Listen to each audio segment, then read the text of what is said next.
అందరికీ నమస్కారం. గత 5 రోజుల నుంచి ఉమ్మడి విజయనగరం జిల్లాలో 9 నియోజకవర్గాల జనసేన పార్టీ కార్యకర్తలు నాయకులతోటి విస్తృత స్థాయి సమావేశం మా పార్టీ అధ్యక్షులు పవన్ కళ్యాణ్ గారి ఆదేశాల మేరకు నిర్వహించడం జరిగింది. చాలా అద్భుతంగా ఎంతో స్ఫూర్తితోటి పార్టీ బలోపేతం కోసం, పార్టీ నిర్మాణం కోసం సంస్థాగతంగా ఈ జిల్లాలో జనసేన పార్టీ ఇంకా బలంగా ఎదగాలని జనసేన పార్టీ క్రియాశీలక సభ్యులు, మా వాలంటీర్లు, పోటీ చేసిన అభ్యర్థులు, క్షేత్రస్థాయిలో మా జన సైనికులు, మా వీర మహిళలు పెద్ద ఎత్తున పాల్గొనడం జరిగింది. అనేక అంశాల గురించి మా చర్చల్లో భాగంగా ఈ సమావేశాల్లో పార్టీ అధ్యక్షులు పవన్ కళ్యాణ్ గారి దృష్టికి తీసుకెళ్లమని మా నాయకులందరూ కూడా కోరారు. అందులో ప్రధానంగా ఏ నియోజకవర్గంలో చూసినా కూడా ఒక భయంకరమైన వాతావరణం, కేసులు పెట్టేస్తారు, దౌర్జన్యంగా ప్రవర్తిస్తున్నారు మాతోటి. ఒక కుటుంబం ఈ విధంగా జిల్లా మొత్తం శాసిస్తుంటే రాజకీయ పరంగా, ప్రజాస్వామ్యబద్ధంగా సామాన్యుడికి, పేదవాడికి అందాల్సిన కార్యక్రమాలు కూడా అందించలేని పరిస్థితుల గురించి చాలామంది వివరించారు. ఎంత బాధ కలిగిందంటే చిన్న చిన్న కాంట్రాక్ట్ ఉద్యోగాలు కూడా ఫలానా వ్యక్తి ఫోన్ చేసి చెప్తే తప్ప ఇంకెవరికి కూడా ఇవ్వరు అనేది జిల్లా మొత్తం ఏ నియోజకవర్గం చూసినా కూడా ఆ విధంగా సమాచారం వచ్చింది. అసలు ఈ కారణం నిరుద్యోగ సమస్య, యువతలో ఈ నిస్పృహ, నిస్సహాయంగా భవిష్యత్తు గురించి ఒక ఆందోళనతో ఉన్న పరిస్థితి తీసుకొచ్చింది ఎవరు అంటే వీళ్ళే. వీళ్ళు కేవలం వాళ్ళ కుటుంబం కోసం, వాళ్ళ ఆస్తుల కోసం, జిల్లా వనరుల్ని, ఇక్కడున్న మానవ వనరులను కూడా వాళ్ళు ఉపయోగించుకుని అపారమైన అన్యాయం, అందరినీ సమానంగా చూసే పరిపాలన ఎక్కడ కూడా కొనసాగలేదు. అన్నిటికన్నా ఇబ్బందికరమైన పరిస్థితులు ఏంటంటే చిన్న చిన్న మొత్తంలో డబ్బులు ఖర్చు పెట్టినా కూడా కొన్ని మైనర్ ఇరిగేషన్ ప్రాజెక్టులు ఈ పాటికి పూర్తి అయిపోయాయి. చాలామంది ఆ సాగునీరుపైన ఆధారపడి గతంలో పాపం భూములు కూడా వాళ్ళు నిర్వాసితులుగా వచ్చి అందించడం జరిగింది. కానీ వీళ్ళు మాత్రం ఈ 3.5 సంవత్సరాల్లో ఏం చేయలేదు. ముఖ్యమంత్రి గారేమో ఒక వితంతో వాదంతో ఒక కొత్త సంస్కృతి తీసుకొచ్చి బటన్ నొక్కేశాను, జీవితాలు మారిపోతున్నాయని పదే పదే చెప్పుకుంటూ వస్తారు. కానీ అవే బటన్లు నొక్కితే ఎవరి ఖాతాలో ఎంత డబ్బులు పడ్డాయి, ఏ ప్రాంతంలో మీరు చేసిన శంకుస్థాపనలు ఇప్పటివరకు కార్యక్రమాలు మొదలైనవి, కనీసం పూర్తవడం సంగతి దేవుడి గారక అనేది ప్రతి ఒక్కరు కూడా ప్రశ్నించడం జరిగింది. తోటపల్లి రిజర్వాయర్ గురించి పట్టించుకున్న నాదుడు లేడు, జంజావతి రిజర్వాయర్ గురించి పట్టించుకున్న నాదుడే లేడు. ఆ గ్రామాల్లో పాపం నిర్వాసితులు పాపం ఆ రోజున వచ్చి వాళ్ళు దాతలుగా నిలబడి భూములు కోల్పోయిన వ్యక్తులు, ఆ గ్రామస్తులు, వాళ్ళకు కూడా ఈరోజు వరకు ఎక్కడ కూడా అటువంటి వాళ్ళు చేసిన త్యాగానికి ఫలితం ఉందనే భావన ఎక్కడ కూడా కలగడం లేదు. ఈ పర్యటనలో భాగంగా మొన్న శ్రీకాకుళంకి వెళ్ళాను, మత్స్యలేశం అనే గ్రామానికి, కళింగపట్నానికి. అక్కడ మత్స్యకారులతో సంభాషణ చేసినప్పుడు ఒక ఆశ్చర్యకరమైన విషయం కలిగింది. ఒక యువకుడు, డిగ్రీ పాస్ అనే యువకుడు వలసల కోసం ఇతర రాష్ట్రాలు పోవడం అనేది చాలా బాధ కలిగిస్తుంది. మా గ్రామంలో సుమారు 6,000 మంది వలసలు వెళ్ళిపోయారు మా ప్రాంతం నుంచి అనే ఆవేదన ఆయన వ్యక్తపరిచినప్పుడు, ఎందుకు మీకు స్థానికంగా అవకాశాలు కలపడం లేదంటే ఒక చిన్న జెట్టి కానీ, ఫిషింగ్ హార్బర్ కానీ అడుగుతూ ఉన్నాం, ప్రకటనలు చేశారు కానీ ఇప్పటివరకు ఏమాత్రం కూడా ప్రభుత్వానికి స్పందన రాలేదని చెప్పారు. చివరికి 10,000 రూపాయల మత్స్యకార భరోసా మీకు అందిందా అంటే అందలేదన్నాడు ఆ యువకుడు. ఏ కారణం వల్ల అంటే ప్రభుత్వ రికార్డులో ఆ యువకుడికి 107 ఎకరాలు ఉన్నట్టు ఒక కాగితం తీసుకొచ్చారు. సెంటు భూమి కూడా లేని కుర్రోడు. ఈ విధంగా ఈయన బటన్లోకే ముఖ్యమంత్రి. చాలా అద్భుతంగా సంక్షేమ కార్యక్రమాలు జరిగిపోతున్నాయి. అందరికీ సమానంగా మేము లక్షల కోట్లు పనిచేసామని చెప్పుకుంటూ వచ్చారు. విజయనగరం జిల్లాలో వనరుల దోపిడీ, మైనింగ్ మాఫియా అసలు ఊహించలేం. సాలూరు లాంటి ప్రాంతంలో కూడా భయంకరంగా ఇసుక తరలిపోతోంది. ఖనిజాల గురించి వ్యాపారం ఎవరి కోసం? ఇది మన ప్రజల కోసమా? మన ప్రాంతం కోసమా? ఇక్కడ మీరు ఏమైనా ఉపాధి కలిగిస్తున్నారా? ఎంత నష్టం కలిగిందో. మన వనరులు దోచుకునే విధంగా వాళ్ళు యంత్రాంగం మొత్తం తిప్పుకొని ముందుకెళ్తున్నారు. 10 రోజుల క్రితం పవన్ కళ్యాణ్ గారు గుంకలంలోని జగనన్న కాలనీ కోసం ఆయన సందర్శించడానికి వచ్చారు. రాష్ట్రంలోనే అతిపెద్ద కాలనీ, 12,500 లబ్ధిదారుల కోసం 397 ఎకరాలు సేకరించి ఏషియాలోనే ఇటువంటి కార్యక్రమం జరగలేదని చెప్పి చాలా ప్రగల్భాలు పలికారు ఆ రోజున. మా నాయకులందరితో మాట్లాడుతుంటే వాస్తవాలు తెలుస్తుంటే చాలా ఆందోళనకరంగా ఉంది. ఇచ్చిన పట్టాలు లాగేసుకుంటున్నారు, కబ్జాలు గురైపోతున్నాయి ఆ పట్టాలు. పేదల పాపం కట్టుకోలేని పరిస్థితుల్లో ప్రభుత్వం నుంచి ముందు మీరు హడావిడిగా కనీసం మీరు బేస్మెంట్ లెవెల్ వేసినట్టు ఫోటో ఇవ్వాలి, లేకపోతే మేము లాగేసుకుంటాం పట్టాలని బెదిరిస్తున్నారు. 5,000, 6,000, 10,000 రూపాయలు కట్టుకోలేని పరిస్థితుల్లో ఉన్న కుటుంబాలు ఇవన్నీ కూడా. కేవలం మోసం చేసి రాష్ట్ర వ్యాప్తంగా 28 లక్షల బెనిఫిషరీస్కి వీళ్ళు ఇళ్ల పట్టాలు ఇస్తాం, ఇల్లు కట్టిస్తాం అని చెప్పారు. హడావిడిగా ఒక వారం రోజుల్లోనే ఆ సంఖ్యని 21 లక్షలకు తగ్గించేశారు. 12,500 మందికి మీరు శాంక్షన్ చేస్తే ఎంతమంది అక్కడ ఇల్లు కట్టుకునే పరిస్థితిలో ఉన్నారో ఒకసారి చూడండి, అర్థం చేసుకోండి. రాజకీయంగా మా మండల స్థాయిలో మా నాయకులు,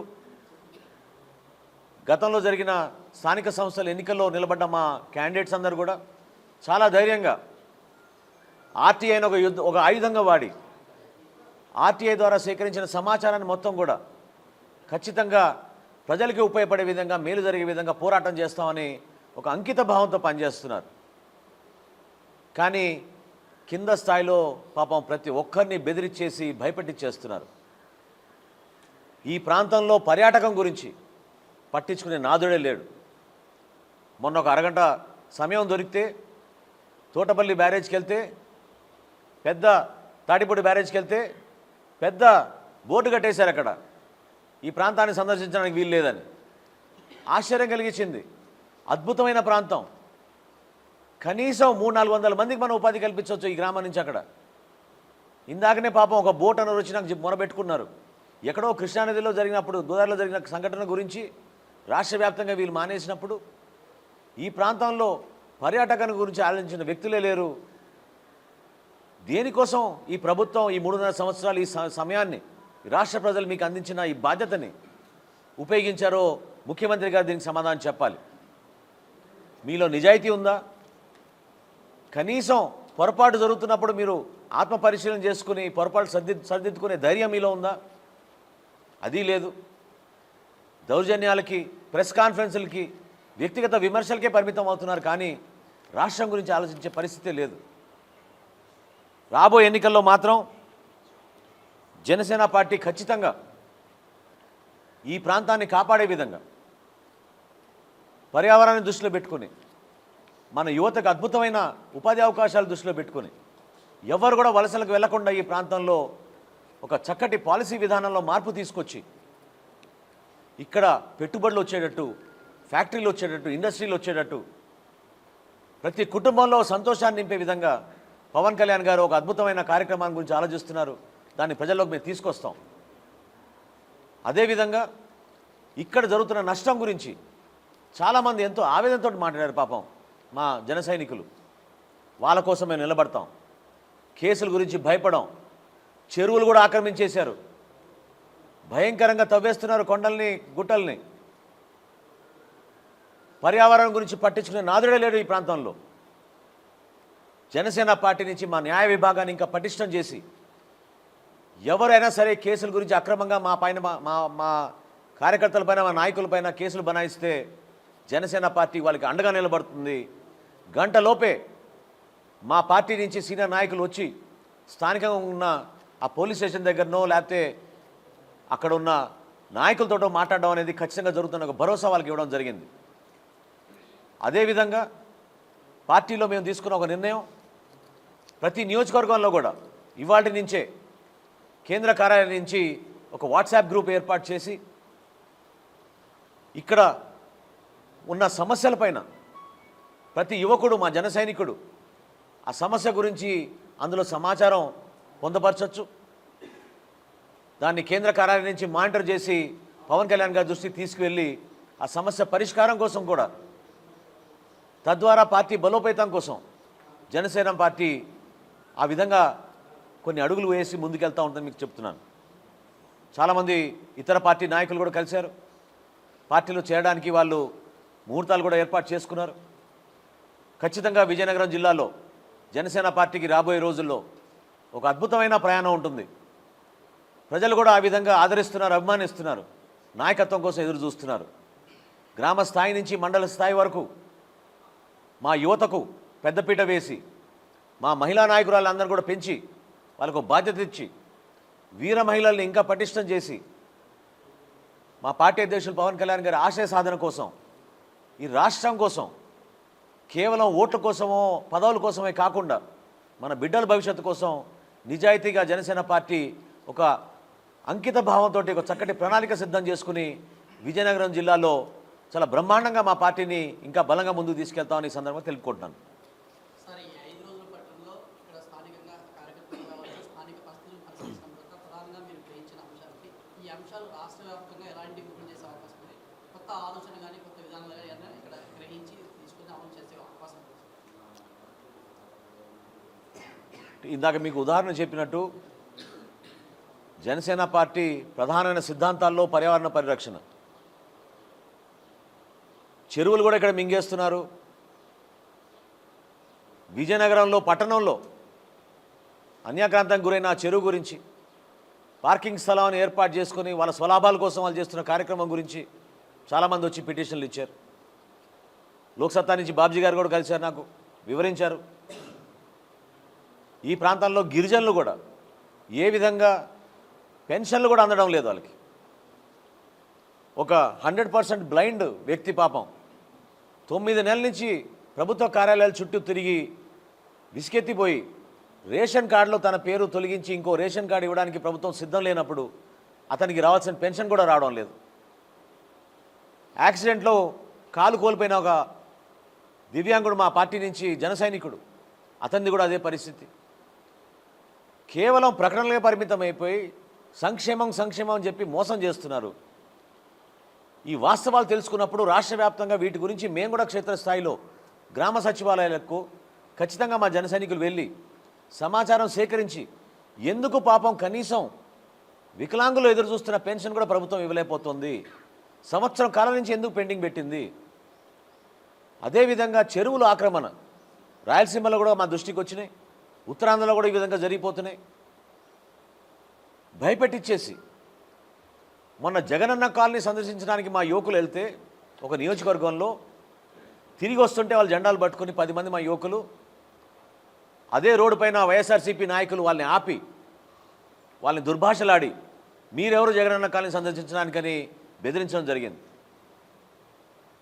సోషల్ ఆడిట్ చేస్తామని చెప్పాం, ఖచ్చితంగా చేస్తాం.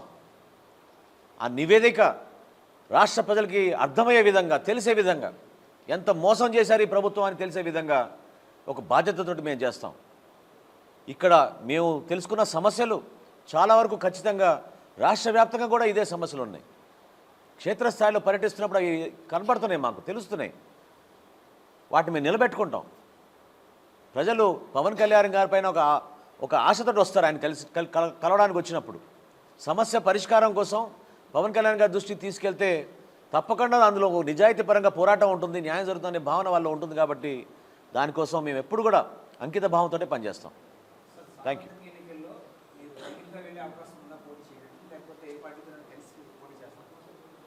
ఏమండి, ఇది చాలా సందర్భాల్లో అనేక జిల్లాల్లో కొంతమందికి ఇంకా అర్థం కాక, లేదా కొంతమంది వాళ్ళ స్వార్థం కోసం రకరకాల పుకార్లు ఏర్పాటు చేసి రాజకీయ అంశాల గురించి ప్రస్తావిస్తూ ఉంటారు.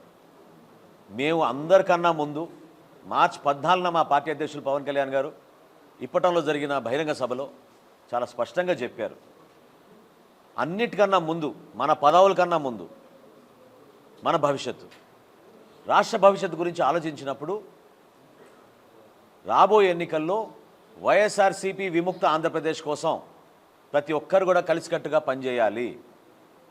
అందుకు జనసేన పార్టీ ఒక అంకిత భావంతో ముందు అడుగు వేస్తుంది. ఆ మాటకే మేము కట్టుబడి ఉన్నాం.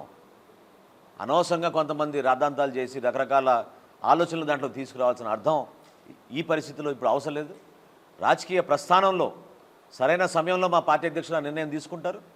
మేము మాత్రం ఒక అంకిత భావంతో ఈ రాష్ట్ర ప్రజలను దృష్టిలో పెట్టుకుని ఎట్టి పరిస్థితుల్లో కూడా రాబోయే ఎన్నికల్లో వైఎస్ఆర్సీపీ విముక్త ఆంధ్రప్రదేశ్ కోసం ప్రతి పౌరుడు కూడా నిలబడాలని మేము కోరుకుంటున్నాం. థ్యాంక్ యూ అండి.